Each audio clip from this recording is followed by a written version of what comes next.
Honorable président Ilunga Djobelweli, bonjour. Je le rappelle, vous êtes le président du conseil communal de Kalemi et vous avez pris part active au premier congrès des présidents des conseils communaux de la RDC qui s'est tenu à Kinshasa au palais du peuple du 24 à ce 25 septembre. Alors, honorable président, dites-nous, quelles sont vos attentes et priorités pour cette première conférence des présidents des conseils communaux et comment pensez-vous qu'elle peut contribuer au développement local? Nous sommes à Kinshasa sur invitation à la première conférence de tous les présidents du conseil communal de la RDC. On n'a pas voulu rester chez nous parce que notre population nous a mandatés pour que nous soyons leur bouche, leurs représentants partout pour amener leurs doléances. C'est pour cela que nous nous sommes dit de ne pas rester chez nous.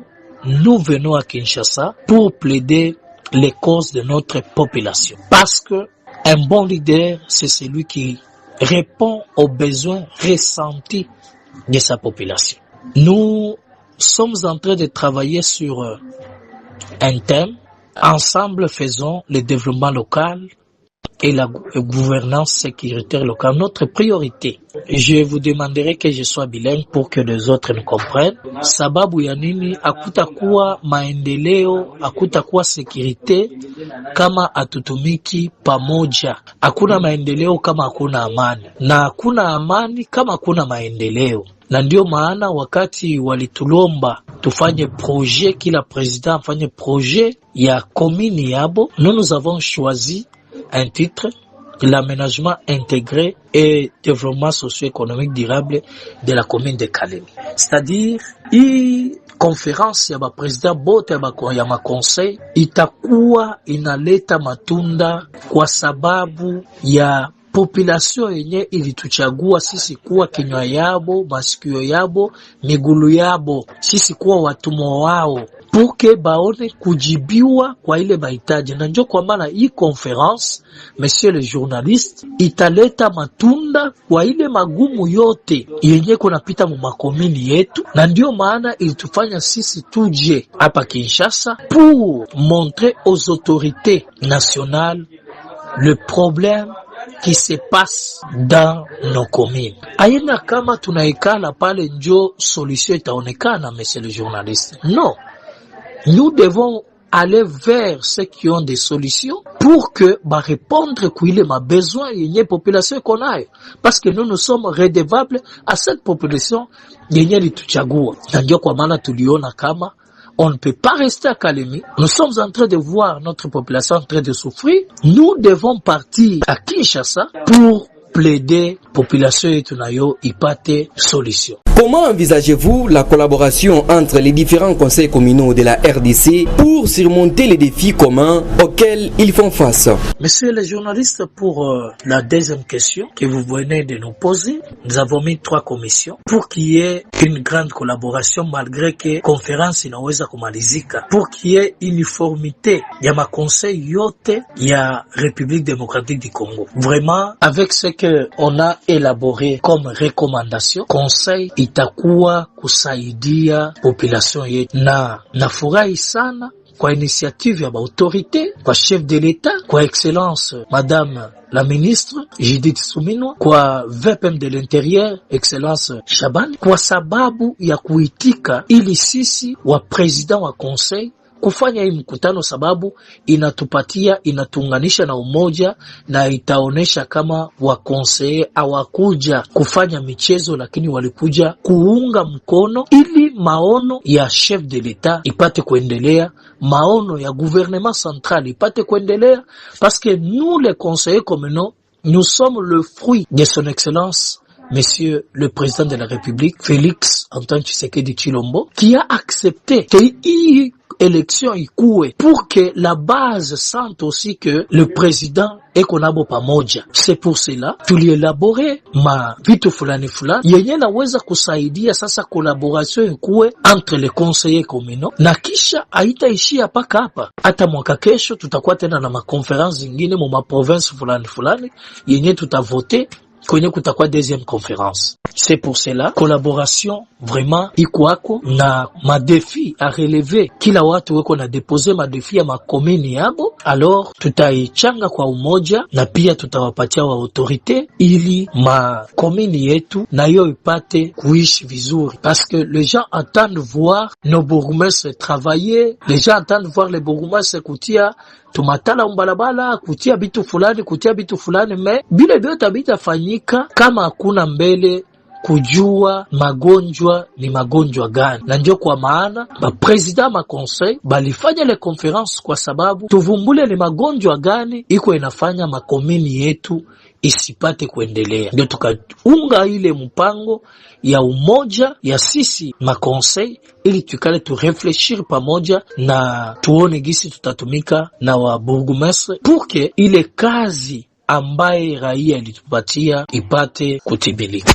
Honorable président Jobelo Eli, dites-nous quelles sont les doléances que vous comptez apporter à cette conférence au profit de la population de votre base. Merci beaucoup, monsieur le journaliste, pour les doléances dues à commune yetu ya Kalemi. Nous avons plaidé, et aujourd'hui encore on va plaider. Nous avons plaidé d'abord sur le manque d'infrastructures de base, l'insalubrité, le chômage, l'insécurité alimentaire, la faible accès à l'eau potable, manque d'assistance aux sinistrés et déplacés de guerre. Benye beko pale kwetu Kalemi mu commune ya Kalemi, parce que batu beko naikala mu manyumba ya tumanyasi munayaka kila siku tunalungula, kesho kanalungula, kesho yaka. Alors pour que le gouvernement iji implique gouvernement national, baone gisi wale wandugu zetu ile vita ya kuwest imalizike, puke wandugu zetu warudie kwa manyumba yao kwa salama. Et puis aussi bale batapenda kubakia qu'on leur donne même de parcelles babajenge manyumba puke bakuwa wanaishi vizuri, na ile itakuwa inatusaidia sana. La deuxième des choses, nous avons aussi plaidé pour le problème des agents de la commune. Les agents de la commune sont là, ils ont déjà fait presque 20 ans, 15 ans, plus de 10 ans, sont pas matriculés, ils ne sont pas payés. Comprenez, kama tunasema mtu ana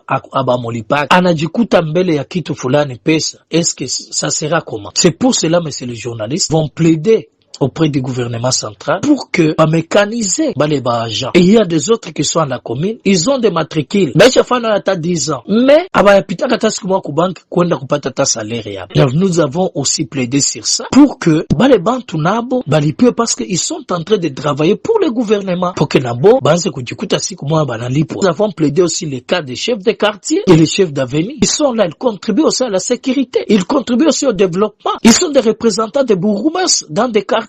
Utaona chef de quartier ou bien chef d'avenue anaikala eko anatumika 24 heures sur 24, 48 heures sur 48 heures sans repos, mais il n'est pas payé. Comment est-ce que ule mtu anaweza kutumika na mapendo? Comment est-ce que développement inaweza kuonekana kama ule mtu eko employé? Alors c'est pour cela nous avons plaidé auprès du gouvernement national baangalie gisi banaweza kuencadrer ba chef de quartier et les chefs d'avenue aussi, na ile inaweza kuwa ya mzuri. Plaider aussi pour la cause yenye le siebote tunaya Kalemi, le problème yenye ko napita kwa veni maito, pour que population yetu ipate amani. Population iko tu contraint kuishi na askari ndio anachunga population. Alors kama kuna kwa satu mafujo tudogo, alors ile haiwezi kuwa mzuri. C'est pour cela nous avons plaidé pour que gouvernement national iangalie ile shida inaweza kufanya nini pour que ilete solution, ile problème imalizike, na itakuwa mzuri sana, sababu tunajua kama ile italeta tena maendeleo katika province yetu. C'est-à-dire dans le cadre sécuritaire, l'objectif c'est de renforcer la sécurité des habitants, prévenir les actes de délinquance et incivilité, favoriser les sentiments de sécurité au quotidien. Là, on va donner aussi les diagnostics de la situation yenye ko inapita dans notre province. Il faut la prévention et la sensibilisation, ma campagne ma sensibilisation, il faut intervention ma école, il faut créer un comité local de sécurité. C'est ce que nous allons parler et les doléances signées tunaweza kuwa nayo, plaider sur ça pour que population yetu ione kama kabisa tulikuja kutumika, tulikuja kufanya kazi, hatukuja kufanya michezo, hapana. Na population tunayomba kama ikuwe calme, bakuwe na confiance na gouvernement central yetu, gouvernement national, bakuwe confiance na gouvernement provincial yetu, bakuwe confiance na ba conseillers communaux, na bakuwe na confiance na ma commune yetu, na pamoja tutaweza, na pamoja komini yetu ya Kalemi itapata kuendelea. Alors je crois que ni ile bwana journaliste yenyewe tulikuwa tunapenda tupresente na probleme tuko nayo leo. Hatuna mabalabala mkomini ya Kalemi, mvula ikianza hapa tujui Katanika ile Pomkacha bitakuwa namna gani, hatujui kule kuma Mapanda kule kuma Lubundui batu batakunywa maji gani. Unaona kama ile yote iko shida. C'est pour cela nous nous sommes dit de venir sur place pour que tout plaider pour notre population. Que vive la République démocratique du Congo, que vive la province du Tanganyika, que vive la ville de Kalemi et que vive aussi la commune de Kalemi. Merci beaucoup à vous, honorable président Ilunga Djobelweli, pour avoir répondu à toutes nos questions. Je vous remercie.